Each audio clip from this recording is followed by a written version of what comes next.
लोकशाहीचा बुलंद आवाज, रिपब्लिकन वार्ता महाराष्ट्र। परळी नगर परिषद निवडणूक प्रचाराचा नारळ फुटला।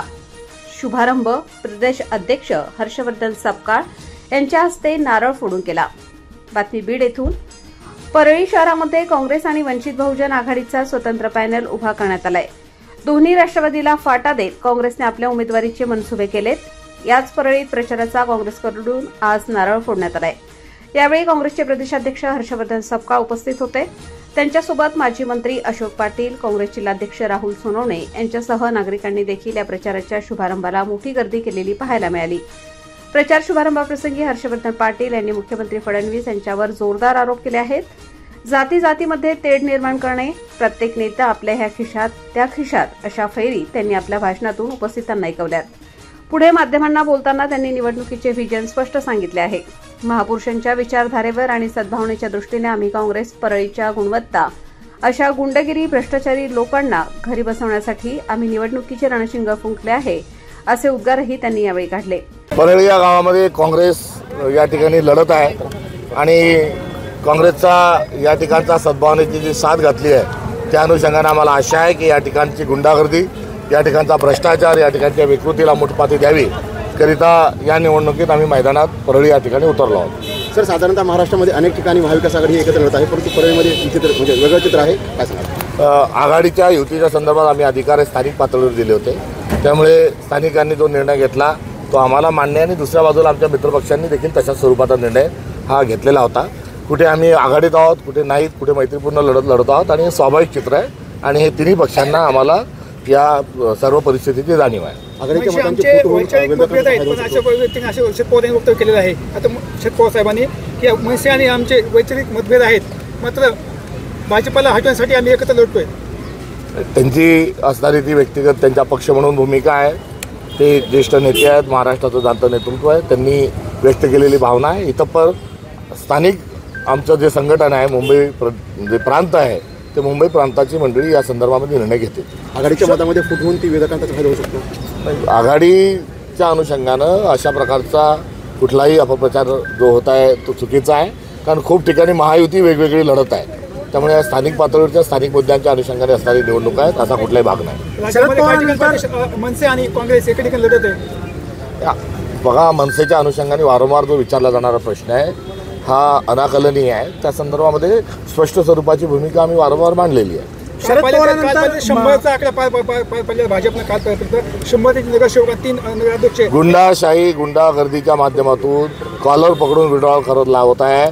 बिहारचं नाव गुंडागर्दी त्या ठिकाणून हद्दपार करू असं म्हणणाऱ्यांनी महाराष्ट्रात मात्र या ठिकाणी गुंडागर्दी निर्माण केलेली आहे। धाक, दपट, जीवे मारण्याची धमकी यातून हे झालेले विड्रॉल आहे की दंडेलशाही आहे, गुंडेलशाही आहे, लोकशाहीला काळीवा फासणारा प्रयत्न भारतीय जनता पक्षाने केलेला आहे। शरद पवारांनंतर मनसेला सोबत घेण्याचं जे वक्तव्य आहे ते वडेट्टीवारांनी केलेलं आहे आणि ते असं म्हणत की आता या सर्व शक्तीविरुद्ध लढण्यासाठी मनसेला सोबत घ्यायची गरज आहे, असं आज वडेट्टीवार म्हणाले काही वेळापूर्वी। त्यांचं वक्तव्य नीट मला माहीत नाही, त्याच्यामुळे त्याच्यावर प्रतिक्रिया देणं योग्य ठरणार नाही। ठाण्यात ठाकरेच्या सेनेच्या माजी नगरसेवकचं नाव मतदारसंघात वगळण्यात आलेलं आहे। ठाण्यामध्ये ठाकरेच्या सेनेच्या माजी नगरसेवकाचं नाव मतदारसंघात गायब करण्यात आलेलं आहे। असे मतचोरीचे अनेक मुद्दे, अनेक प्रकरणं हे महाराष्ट्रात आहे आणि निवडणूक आयोग हे भाजपच्या हाताचं भावलं बनलेलं आहे, हे ज्या सर्व प्रकरणातून सिद्ध होतं। थँक्यू। 80 कोटी रुपये 110 कोटीची योजना आहे आणि परत दुसरा एक हप्ता 80 कोटी रुपयाचा काहीतरी मंजूर केलेला आहे आणि फक्त दिखावा काम केलेला आहे। एखाद्या आपल्या सामान्य घरात जे 4 इंची पाईप आपण ड्रेनेज पाईप वापरतो त्या पद्धतीनं सगळ्या परळीचं ड्रेनेज पाणी वाहतुकीसाठी छोटे छोटे पाईप टाकलेले आहे। आणखी महत्त्वाचा विषय आहे की भुयार गटार योजना आहे। वाचनालयासारखा मोठा प्रश्न 7-8 वर्ष झालं काम झालेलं नाही आहे।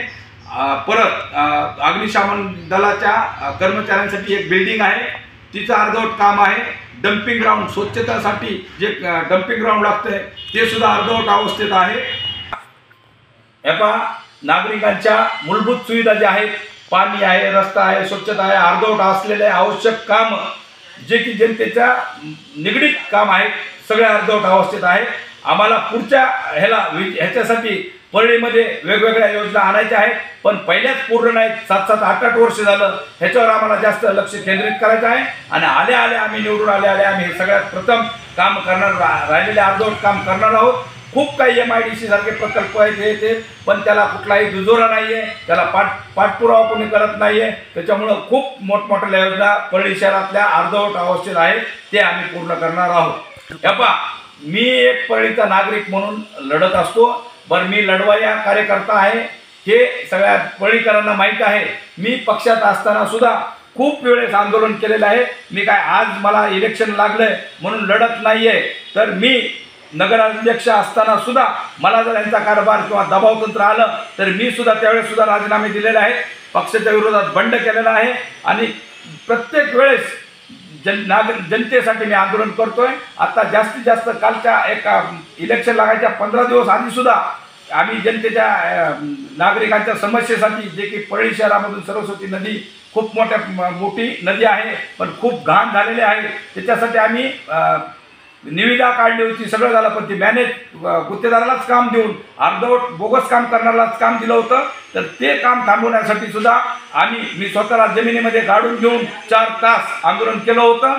पण त्यांनी आत्ता सुद्धा माझ्याकडे सगळे पेपर आहेत, कुठलाही त्यांना फक्त बिल लिहून घ्यायचं होतं. मी तेवढा मोठं आंदोलन करून ते काम रोखलेलं आहे. इथून पुढे प्रत्येक बोगस कामाची चौकशी होईल ही माझी नागरिकांची मला ही ताकद आहे. मी एकटा निघालेला माणूस, आज माझ्याबरोबर हजारो लोक आणि माझ्या पक्षामध्ये माझ्या नेतृत्वा मागे सगळे आम्ही परळीतले नगरसेवक 35ला 35 आमचे नगरसेवक आता हे दिलेले आहेत. आम्ही नगरसेवक दिलेले आहेत. फक्त मधला कालचा थोडासा प्रकार झाला तर आम्ही शिवसेनेला 3 जागा दिलेल्या होत्या.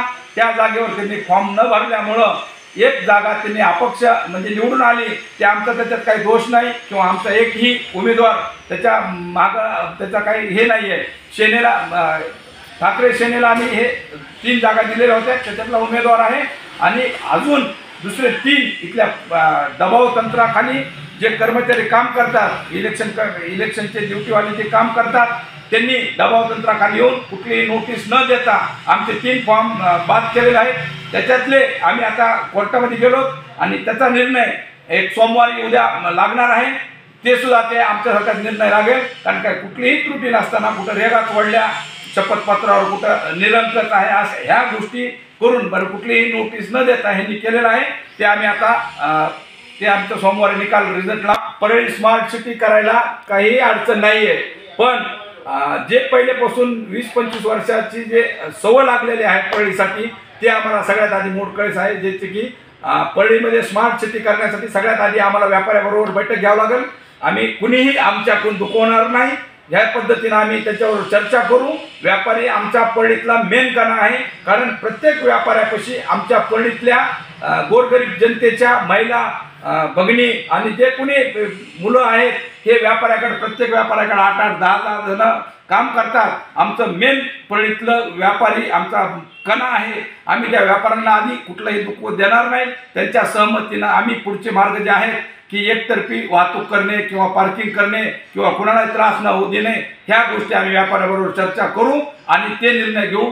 आता आम्हाला कोणीही मालक नसणार आहे. आमचा मालक असेल, पक्षात जरी आम्ही असलो तरी आमचा मालक असेल नगराध्यक्षाचा, तर परळीची जनता, व्यापारी असेल सामान्य माणूस, परळीचा जनतेचा का आवाज हे दीपक देशमुख असतील. आम्ही त्यांचाच आम्ही गेली 30 वर्षापासून काढतो आणि मी त्या पक्षात होतो. आम्ही जाहीरनामे पाहिले, वाचले आणि फेकून बी दिलेत लोकांनी. पण महत्त्वाचे जे मुद्दे आहेत ते आम्ही परळीसाठी जे आहे, जे जाहीरनाम्यात आहे आणि अर्धवट, सगळ्यात महत्त्वाचं जाहीरनाम्यापेक्षा आमचं अर्धवट राहिलेले काम, लोकांना रोजचं दैनंदिन पाणी, स्वच्छता, ह्या याच्यावर आम्ही प्रत्येक वेळेस हे देणार आहेत. हजारो कोटीचे आम्ही आणि मोठमोठ्या योजनाचे आश्वासन देणार नाही, कारण आम्हाला तीर्थक्षेत्राचे खूप पैसे आलेले आहेत.